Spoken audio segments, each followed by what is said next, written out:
Hello everyone, just want to do a quick little video here to show off more of the team I used for the VGC 2017 February challenge. I did go through them and probably mentioned their items, but I didn't go into in depth of how the team I put together kind of works together. But we'll start with Jumbo, my Snorlax. He has the sassy nature, which lowers his lowers his speed for special defense. Snorlax already has pretty high special defense, and that just increases it. It might work better if I had I forget what the other one is that lowers speed for defense, but I did that just to lower its speed. Let's see how it does it. Yeah, and when I EV trained it, I maxed out the HP and defense, and put the rest in special defense.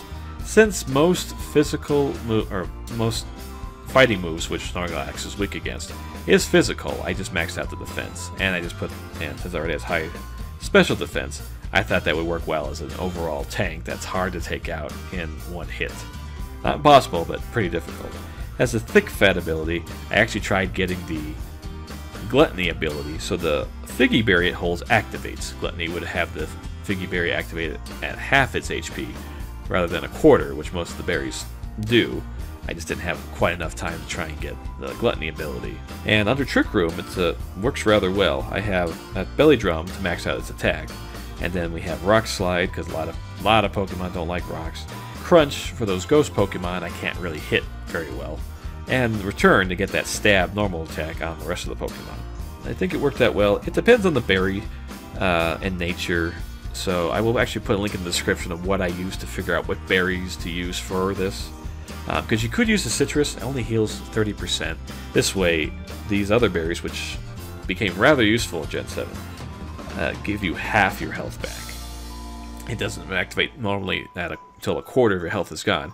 Kind of risky because you risk it knocking out before it activates, but I think it worked out really well. And I have that on my muck as well, but we'll get to that here in a second. Again, it has a thick fat, so if it has the damage from fire and ice, when Snorlax on the field, most teams try and take that one out first, especially since I use Belly Drum that max out attack, so it becomes frustrating to knock out. Next we have Uncle G, more to be used under the Trick Room as well, as it also has the sassy nature, lowering its speed for its special defense.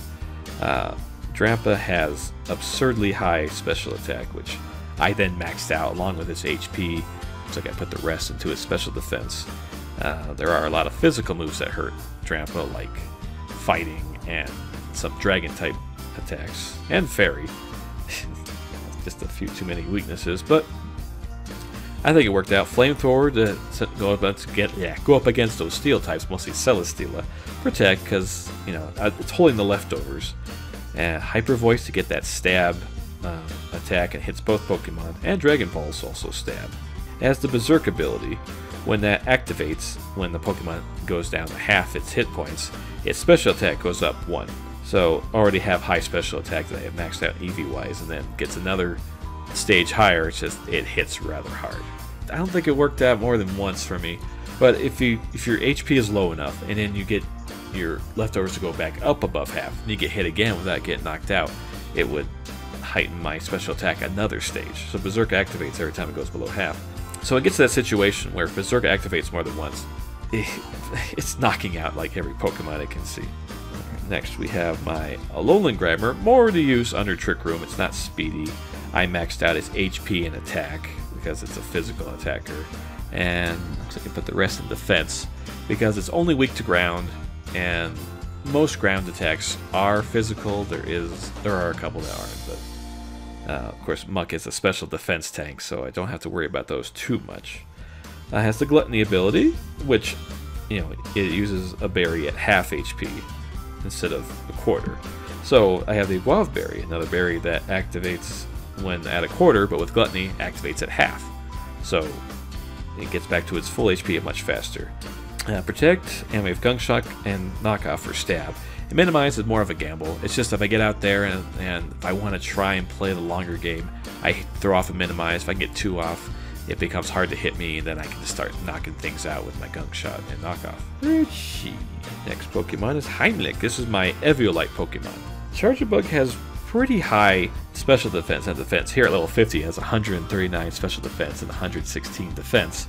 So with the Eviolite, we're looking at close to 200 special defense and about 170 defense, so that's already pretty high. So it's hard to knock this Pokemon out in one hit. It has Protect, String Shot, Thunder Wave, and Bug Bite. I throw off a String Shot just to slow down the other Pokemon. Of course, this Pokemon is really slow. It has the Careful nature, which lowers its special attack for special defense. I want it to be a physical attacker because the only attacking move I have is Bug Bite, and that I think works out well. It depends, you know, I can hit the Pokemon if I need to, but if that by chance has a berry, I gain its effect. Like I could have the Lum Berry, I get rid of a burn if I have it, but it's also a possibility that I get a Pokemon with a berry that it doesn't like Figgy or Ayapapa Berry, where I might get HP back. I might be confused by its flavor. And again, with its battery ability, which is unique to this Pokemon, it powers up special moves. Back with my Uncle G here, who is a special attacker, it 1.5 times the special attack, which becomes absurd special attack at that point. See, I think it's everything to do with that. And I have Thunder Wave in case I was like, well, let me just slow this Pokemon down.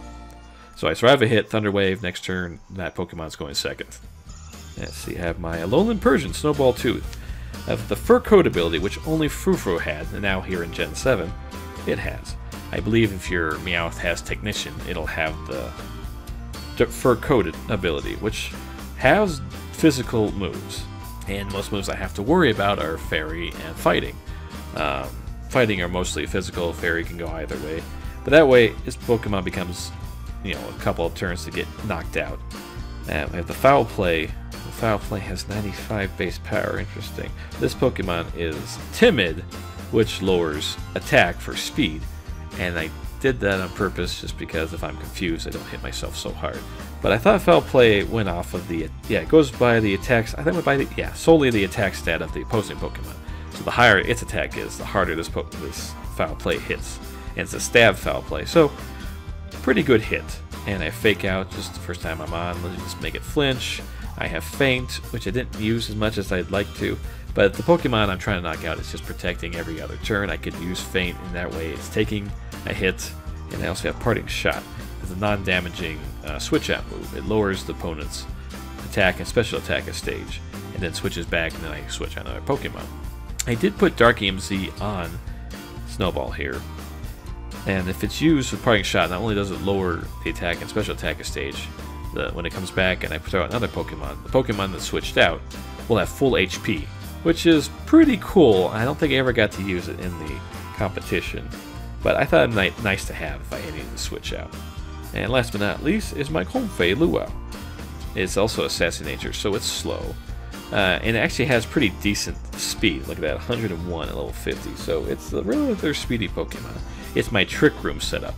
I maxed out its HP and defense, and put the rest on special defense, so it can take most hits. Pretty nice defenses at this level.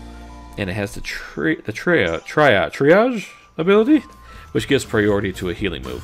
Much like how Talonflame has Gale Wings, which gives priority to flying type moves, this gives priority +3 to healing moves. So Floral Healing, Draining Kiss, Synthesis, they all tend to go first. You essentially outplay.